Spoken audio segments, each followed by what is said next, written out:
આખલામાં રખડતા પશુઓનો આતંક પ્રવર્તી રહ્યો છે। આખલાએ યુવક યુવતીને અડફેટે લીધા। બાઇક પર જઈ રહેલા યુવક યુવતી નીચે પટકાયા હતા। રખડતા પશુઓનો પાલિકા બહાર જ જાણે અડીંગો જમાવીને બેઠા હોય તેવા પ્રકારના દ્રશ્યો સામે આવે છે। નગરપાલિકાની બેદરકારીના કારણે લોકોને હાલાકી પડી રહી છે। સમગ્ર ઘટનાના સીસીટીવી ફૂટેજ જ્યારે સામે આવ્યા છે તેમાં દેખાઈ રહ્યું છે યુવક યુવતી જ્યારે બાઇક પર જઈ રહ્યા હતા તેવા સમયે જ આખલાએ અચાનકથી જ આવીને કૂદકો માર્યો હતો અને બંને યુવક યુવતી તેઓ નીચે પડી ગયા હતા। જયસુખ મોદી વધુ વિગતો જણાવી રહ્યા છે। જયસુખ, રખડતા પશુઓનો આતંક પ્રવર્તી રહ્યો છે।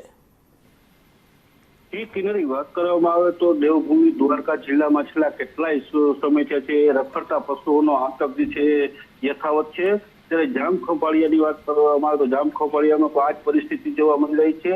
જ્યાં જો તે રખડતા ઢોર છે તેનો સતત ત્રાસ તે જોવા મળી રહ્યો છે। ત્યારે વાત કરવામાં આવે તો જામ ખોપાળિયામાં જાહેર રોડ પર એક બાઇક સવાર જે છે જઈ રહ્યા હતા ત્યારે આખલાએ અચાનક જ દોડ મૂકતા બાઇક પર યુવક અને યુવતીને અડફેટ લીધા હતા।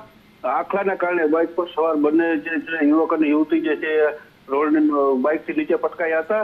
આખલાના આતંક છે તે હાલ પાલિકાની કચેરીની બહારના રોડનો હોવાનું જે છે અત્યારે હાલ અનુમાન સેવાઈ રહ્યું છે।